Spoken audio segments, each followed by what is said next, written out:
Hello everyone, and welcome to our new episode of the Expat Career and Lifestyle podcast. This is Dominika Miernik, your host, and hope you are doing great. And today I have with me a very special guest, Laura Martin. She's trained in holistic nutrition. She specialized in gut health, hormonal balancing, and she's also a mental health advocate. Laura is based in Bangkok and she's running her business there. And today with Laura, we are going to speak about how she is running her business in Bangkok, what are her challenges, obstacles, and how she started her business. And also she's going to share with us her tips and some fantastic free resources about how to keep yourself healthy while you are traveling, if you are, for example, a digital nomad, or you are an expat and you are moving to a new country, or as a business owner. So go and listen to this interview and share with us your learning points. Hi Laura, hi. Thank you for being with us today. So please tell us more about you and what are you doing? Well, thank you for having me. So my name is Laura Martin. I run an Healing to Happy, which is an online health and wellness program that empowers women to become the experts in their own health, especially busy women. That's mainly who I work with. I am a gut expert, so I specialize in gut health and all of that stuff, specifically the gut-brain connection and how when we're stressed and eating the wrong foods, then we struggle with anxiety and depression and brain fog and all of that. So it's finding the simple shifts to get you, living your healthiest and happiest life. Mm-hmm. So what is like the why behind your business? Why did you come up with this business idea, let's say? Oh, my own personal journey, I had been diagnosed with depression when I was 15. I struggled with really bad digestive issues, and all this while I had no idea that the two were connected. And then I went into studying nutrition, and I studied psychology back in university. Mm-hmm. And nowhere in that did they mention anything about nutrition. It was all, medications and all the Western style of living. It wasn't until I went on to study nutrition that I learned about this microbiome and how it controls everything about us. And that's when I started to dive a little deeper into my own thing and really worked on healing my digestion and healing my gut, and ultimately ending up to heal my brain and living just a really balanced, clear-headed lifestyle. And it was through that I was like, oh my goodness, I want to tell everyone about this. So just kind of steamboated from there. Yeah, so it was like your own personal experience and your personal Exactly. Yeah. So I know that you are living in Bangkok. So what I asked you this question before we started the interview, but I'm asking once again. So what attracted you to live in Bangkok and also to run your business from there? So I actually came out here about 4 years ago. I was volunteering. And I was at an orphanage, and then I was out at an elephant sanctuary. And then I ended up just deciding to kind of stay, home life and whatever, it just kind of fell apart. So I decided, hey, why not go move to Asia for a little bit? And I ended up staying, and I started becoming an English teacher for a little bit, and then went back to school and studied nutrition. And then from there, everything just kind of naturally flowed. It started like just doing workshops and running everything like that. And then I saw that there's such a need for nutrition here. There's such a need for gut awareness and gut health and simplifying the process. So I've just kind of ended up calling it home the last 4 years. Yeah, so everything started like with volunteering, yeah. Exactly.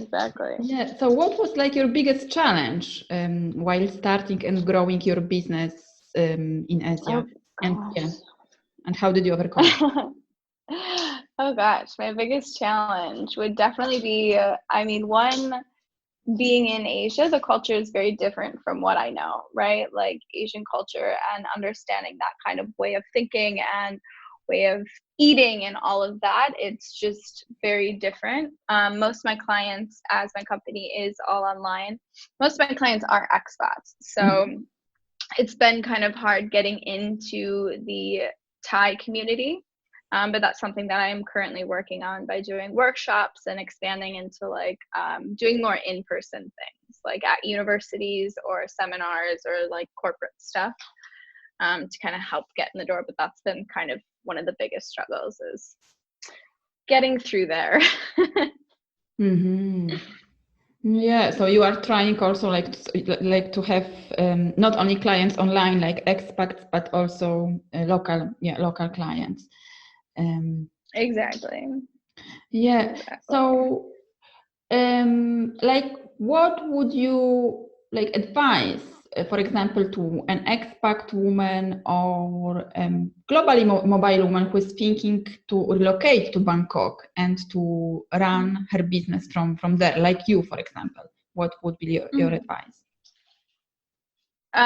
Get into the community first. I would say it's easy, not easy, but it's more comfortable to run things online because you can stay within your community. But if you are looking to expand and do some in-person to person, like the best marketing you can give yourself, right, is word of mouth. So if you're in the community, the first thing I did was I was at a health workshop or seminar every single week.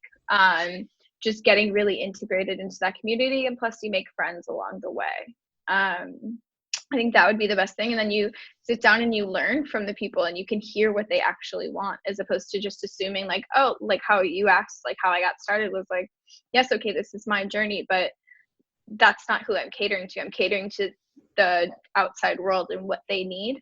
So you actually have to be in the outside world to understand what they need and communicate with them and speak with them. So that's a big one. Yeah, great. So, so let's talk now a little bit about keeping yourself healthy while traveling or also like moving abroad. So, how to keep yourself, like ourselves, happy and healthy. So, if you can share with us like your free tips, free advices. Yeah, for sure. I mean, I travel every month, so it's finding a routine that you can take with you anywhere. I think Mhm. that's key. And I'm a huge advocate for having a powerful morning. So waking up, no matter like how you are at home, but also when you are on the road. So if you wake up and you meditate and you move your body, do the same thing when you're on the road. Also being mindful of your water intake. I know a lot of us, when we travel, we get super excited and we don't have a water bottle with us or any of that, but we are just giant cucumbers. So we need to make sure that we are flooding ourselves and being well hydrated. And then, although when you travel, you do focus on wanting to try the local cuisine, I do try to advise clients and myself to have a plate of vegetables a day, whether if that's spread throughout different meals or if you're just having some cooked stir fry vegetables in the middle of the day or something like that. Just making sure you do get your fiber intake so that you can make sure you're healthy and you're happy, and these other things are not going to set you off. And then also being prepared. So if you bring like digestive enzymes and probiotics so that your stomach and your gut can kind of stay up to date, and so that these foods aren't going to totally throw you out of whack no matter where you are. Yeah, I think it's quite challenging, like keeping yourself healthy while traveling, because you have all those like new dishes, new food to taste. So yeah, so it can be like challenging to remember and yeah. Yeah, it could be hard, but also like if you share dishes with people, one, you get to try more foods. Two, you kind of like you can all sample things as opposed to having a main dish like 5, 6 times a day. It's just smaller portions. And you still Yeah. get to try things. Yeah, Yeah, exactly. And like another like thing that I like personally find challenging, because I like developed this workout routine like 4 to 5 times per week to have like a workout. And when I am like traveling, for me it's quite challenging to stick to it because you want to like to visit places, then you want to work out, and then you feel guilty because you didn't do the workout, so it's quite challenging to stick with. Yeah, I'm a huge fan of doing the just like quick body weight workouts. So there's like 15-minute just like HIIT workouts that I'll do in like my hotel room or anything like that, or just checking out the local gyms. They all usually have like a free pass that you can do, or going to like meetups in the park, or just going to the park and walking more and taking a bicycle. It's active living as opposed to all of that stuff. So Yeah, I like the idea about like 15-minute workout. yeah, so it doesn't take away from your travels or anything, but everyone has 15 extra minutes, and if it does, actually it will make you feel calmer throughout the day. I mean, there's so much stuff on YouTube nowadays. Like if you just log on, it's 15 minutes, get it out of your day, and then you can carry on, with giving yourself permission to enjoy it. Yeah, exactly. Yes, I think it's like giving yourself permission, and not. Exactly. So also like keeping yourself. So those are like the let's say steps and tips that we can apply to healthy living while traveling. But like running a business, especially when you are like at the beginning and building a business, can be also very stressful. So how to take care of yourself and like do not burn out. Yeah, that's a huge one because you're working like 15-hour days when you start out a company. But again, this is where the magic morning, that's where I found my peace and my solitude, and what I have my clients do, that, no matter what your company is, your company can't run and thrive if you're not thriving. And I think that's what we often forget, is that like we're running this rat race. And I actually just wrote a blog post and posted in last week's newsletter, was like my 5 tips for staying healthy at work. It's the same things. It's making sure you're hydrated. It's making sure your first thing isn't just a cup of coffee, but you're actually having a good breakfast. Like, and you can make overnight chia seed pudding. Like, it's planning ahead, because when you're an entrepreneur, if you're like me, you're sitting on Sunday and you are planning everything throughout your week to the hour, right? So plan in your meals so that you're thinking ahead of time, and where you're going to get them. And if you don't have time to cook, then it's 2019, you can get food delivered and you can choose a healthy option. Like, pick which ones you're going to do each day. It's just adding that extra 20 minutes on your scheduled time on Sunday when you're planning your week. Plan in your health as well.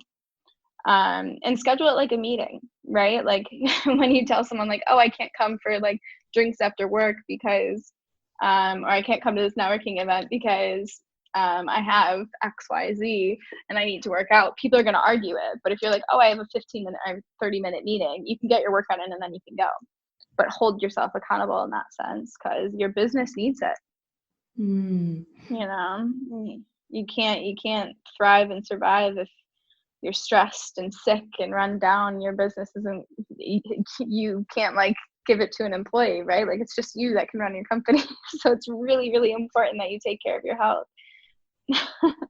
Yeah. So like, what do you see is like the biggest challenge that like expats, like based on your own experience and like working with the international community, expat community, what do you see it's like the biggest challenge when it comes to health and like to the healthy lifestyle?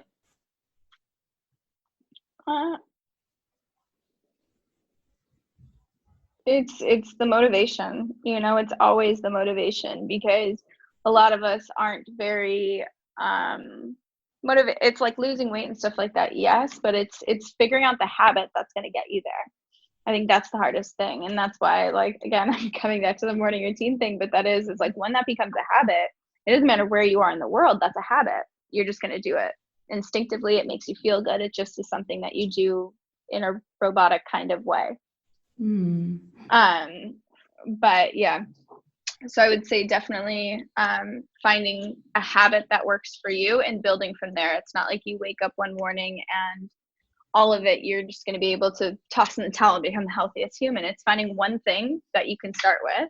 So maybe it's just drinking more water, and then building on top of that once that already becomes a habit, and understand where that comes from. It's not just starting everything tomorrow and everything that I've already said on this podcast. Like, it's picking one thing and working from there and creating a habit out of those stuff at a steady pace.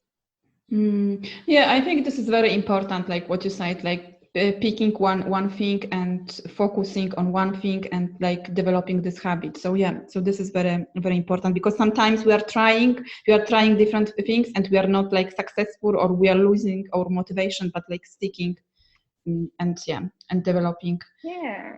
And it's hard to stick to something when you're only doing it at half speed. So if you give something your all and you succeed, there's that celebration, and then you add something else. If you're only doing half-assed stuff at each one, like it makes it a little harder to succeed. So and it takes time, like to develop the habit.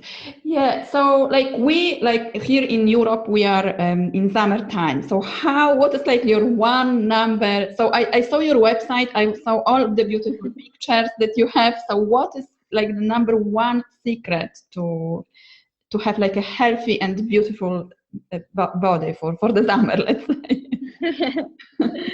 I mean, it's definitely to have like a beautiful body. It's loving your body where it's at. Everyone has a beautiful body, and I think once you learn to honor that, it's natural to take care of yourself. Like if you're punishing your body, you're not gonna. If you're hiding it away, if you're not celebrating it, it's harder to want to wake up and move, right? So, I mean, the easiest thing is eat more plants, drink more water, and move in a way that aligns with you, that excites you. It doesn't have to be going to like a CrossFit class. It could just be going out with your girlfriends and dancing. Like that counts. That counts as moving your body and like celebrating it and moving it in a way. That's why, like with my clients, I call it movement as opposed to movement, like elevating your mood. Fantastic, beautiful. So, Laura, thank you very much for being with us today. Please tell us, where can we find more information about you? And I also know that you have a fantastic free gift for our listeners as well. Yes, well, thank you for having me. If anyone wants to get into contact, I have my website, which is healing2happy.com. And then social media is Laura Martin _H2H. On Instagram is where I'm most active, but I have Facebook, LinkedIn, Twitter, all of that stuff. And then I want to offer your listeners, if they go on to my website, there's a freebie section, and there is a 3-day gut reset that anyone can apply anywhere in the world. It's 3 days of meals, of guidance, of all of that to just help you heal any of that digestive upset, get that natural energy back in as quick as 3 days. So if you guys want that, you can head over to my website and it'll be right there. Wonderful. Thank you very much for sharing that and for sharing your experience and your tips with us. Thank you very much. Thank you so much. This has been lovely. Thank you very much for listening. So tell us, what are your learning points from this interview? And I will put all the links to Laura's website and also to her free gift. So go and check it. And I will be back soon with another fantastic episode. So thank you very much and bye. Thank you, Laura. Bye.